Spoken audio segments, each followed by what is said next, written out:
आज हम भगवद गीता के अध्याय 1 के श्लोक संख्या 2 से श्लोक संख्या 6 तक का अर्थ समझेंगे और साथ ही इसकी जो विशेष लर्निंग्स है उस पर हम आपसे चर्चा करेंगे। दृष्ट्वा तु पाण्डवानीकं व्यूढं दुर्योधनस्तदा आचार्यमुपसंगम्य राजा वचनम् अब्रवीत्। संजय ने कहा, हे राजन, पांडुपुत्रों द्वारा सेना की व्यूह रचना देखकर राजा दुर्योधन अपने गुरु के पास गया और उसने ये शब्द कहे। पश्यतां पाण्डुपुत्राणाम् आचार्य महतीं चमूं व्यूढां द्रुपदपुत्रेण तव शिष्येण धीमता। हे आचार्य, पांडुपुत्रों की विशाल सेना को देखें, जिसे आपके बुद्धिमान शिष्य द्रुपद के पुत्र ने इतने कौशल से व्यवस्थित किया है। अत्र शूरा महेश्वासा भीमार्जुन समायुधि युयुधानो विराटश्च द्रुपदश्च महारथः। इस सेना में भीम तथा अर्जुन के समान युद्ध करने वाले अनेक वीर धनुर्धर हैं, जैसे महारथी युयुधान, विराट और द्रुपद। दृष्टकेतुश्चेकितानः काशीराजश्च वीर्यवान् पुरुजित कुन्तिभोजश्च शैबश्च नरपुंगवः।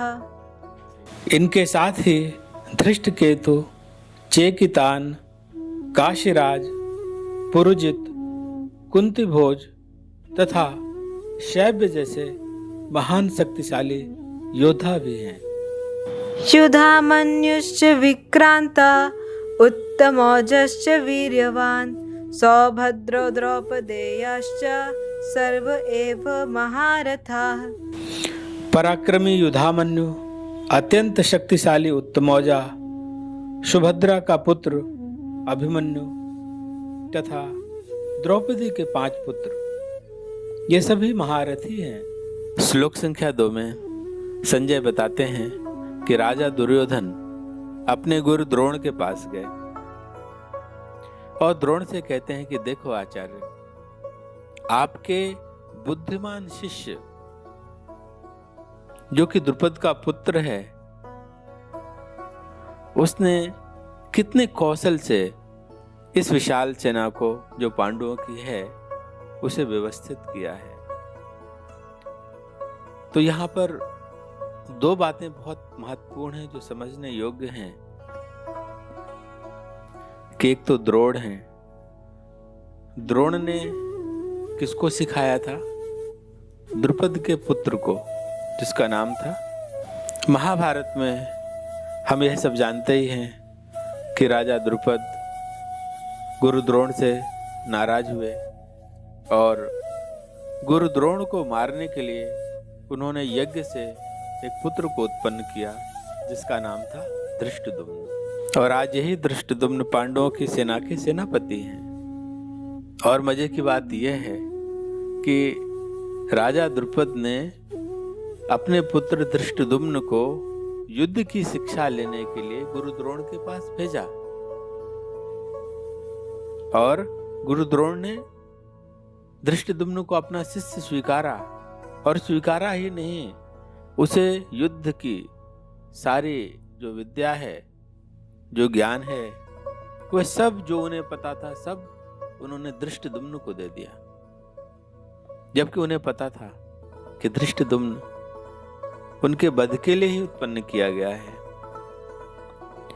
देखिए, गुरु का इससे बड़ा उदाहरण दुनिया में कहीं मिल नहीं सकता, और ऐसा वही कर सकता है जिसे अपने ऊपर बहुत भरोसा होता है और जो जानता है कि विद्या बांटने से घटती नहीं है। जब हम किसी को कुछ सिखाते हैं तो हम बहुत कुछ और भी सीखते हैं। जब हम कहीं कुछ देने का प्रयास करते हैं अपने हृदय से, किसी को कुछ सहायता देने की कोशिश करते हैं, तो एक बहुत बड़े हृदय, अनंत हृदय का मालिक परमात्मा बैठा हुआ है, जो इस समष्टि के माध्यम से हमें और सक्षम बनाता है कि हम और उस कार्य को कर सकें। हमें यह एहसास होता है कि हम अगर कुछ दे दें तो घट जाए, पर ऐसा होता नहीं। चाहे वो ज्ञान हो या धन हो, उसकी वृद्धि ही होती है। और महाभारत के इन पात्रों से बहुत कुछ सीखा जा सकता है, समझा जा सकता है और अपने जीवन में इसको ढाला जा सकता है। उदाहरण के लिए दुर्योधन को ही देखें।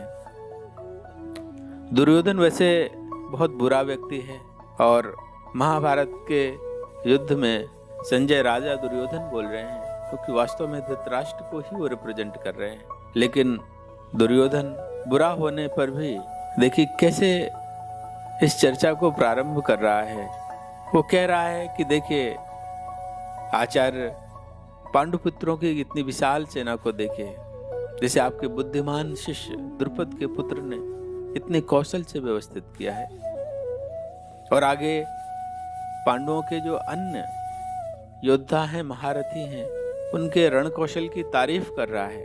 दूसरे की प्रशंसा से प्रारंभ करना, इसका मतलब दुर्योधन में लो सेल्फ स्टीम नहीं है, लो सेल्फ कॉन्फिडेंस नहीं है, नार्सिस्टिक पर्सनैलिटी डिसऑर्डर नहीं है, वो एक टॉक्सिक पर्सन नहीं है। इतनी सारी बातें जो आज हम करते हैं लोगों के बिहेवियर के बारे में, उस समय बुरा व्यक्ति भी कॉम्प्लेक्स्ड नहीं था, आज भले व्यक्ति भी कॉम्प्लेक्स्ड हो गए हैं। देखिए बड़ी विचित्र बात है कि समाज में हम ऐसे उदाहरण देखते हैं कि इतने अच्छे पदों पर आसीन और अच्छी खासी संपत्ति के स्वामी और एक अच्छा सोशल स्टेटस रखने वाले लोग भी हीन भावना से ग्रसित हो जाते हैं और किसी व्यक्ति को उठते हुए नहीं देख सकते। उनके अंदर भी यह भय हो जाता है कि कहीं दूसरा व्यक्ति उनसे श्रेष्ठ ना हो जावे, उनसे आगे न निकल जावे। आत्मश्लाघा, आत्म प्रशंसा, यह थोड़ी मात्रा में बुरी नहीं है, लेकिन अगर यह सिर्फ अपनी बातों से लोगों में अपनी श्रेष्ठता को जाहिर करने की जो ये बात है, यह और साथ ही दूसरों को नीचा दिखाने की जो वृत्ति है, यह दुर्योधन जैसे बुरे व्यक्ति के भी अंदर देखने को नहीं मिलता। इसे समझना है हमें।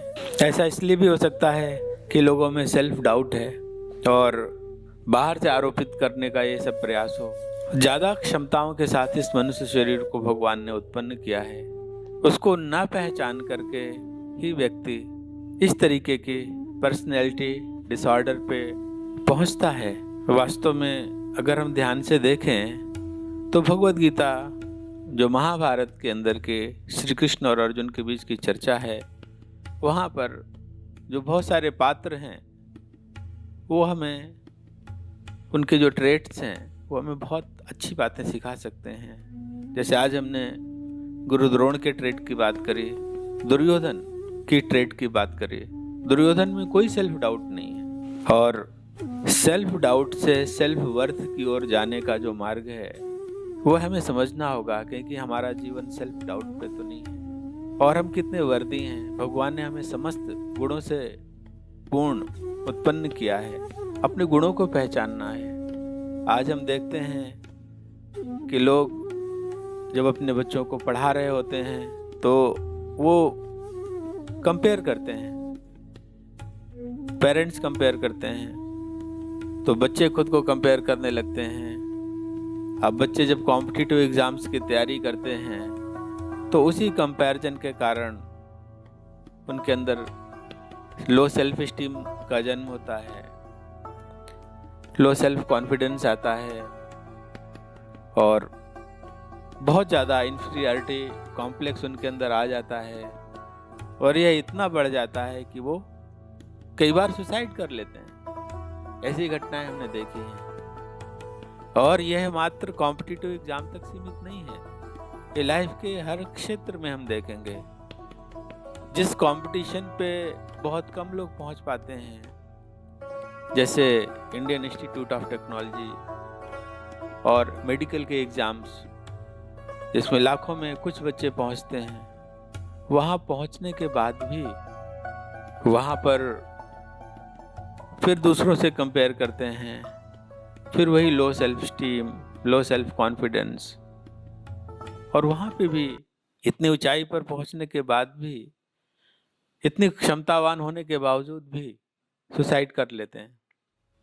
और हम देखते हैं कि यह सुसाइड का मामला हर क्षेत्र में है।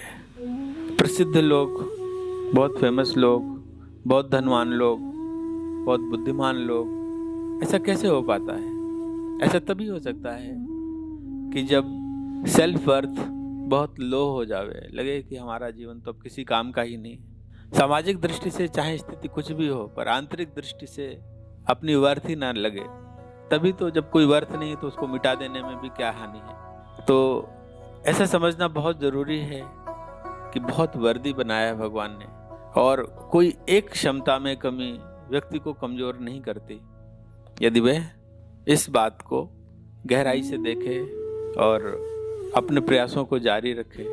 भगवद गीता की चर्चा में इन बिंदुओं को मैं इसलिए ले रहा हूँ क्योंकि निरंतर ऐसी खबरों को सुनते रहते हैं, तो मुझे लगा कि ये जो बातें हैं ये ऐसी क्यों उत्पन्न हो रही हैं। तो ये प्रारंभिक चर्चा है, तो इस प्रारंभिक चर्चा में मैं उन बातों को ला रहा हूँ कि हम अपने ट्रेड को समझें, अपने आप को समझें, अपने आप को देखें, बोध के साथ अपना जीवन शुरू करें, तो हमें ये पता चलेगा कि आखिर कहीं ऐसा तो नहीं कि हम लो सेल्फ स्टीम पे हों, या आत्मश्लाघा पे बहुत ज़्यादा मुग्ध हों, या इस तरीके की जो भी बातें हैं। तो जब हम स्वयं को समझने लगेंगे तो हम क्या करेंगे, उसमें सुधार का भी प्रयास करेंगे। समझना जरूरी है, खुद को समझने से ही सारे सुधार प्रारंभ होते हैं, और अगर हमारे अंदर अच्छे गुण हैं तो वो और श्रेष्ठ हो सकते हैं। तो भगवद गीता का ये प्रारंभ है, और चलते चलते इस सफर में वास्तव में हम जो अपना अध्ययन है, स्वाध्याय का मतलब क्या है? स्वाध्याय का मतलब है स्वयं का अध्ययन। तो भगवद गीता स्वाध्याय पे जोर देती है। तो अपना अध्ययन, अपने ट्रेड्स का अध्ययन, और फिर उस अध्ययन के बाद जो हम सीखें समझें उसको अपने जीवन पे इम्प्लीमेंट करना, यही सब इस चर्चा का उद्देश्य है। तो आइए आज हम यहीं पर समाप्त करते हैं, शेष चर्चा अगले एपिसोड पे करेंगे। जय गौ माता, जय गोपाल।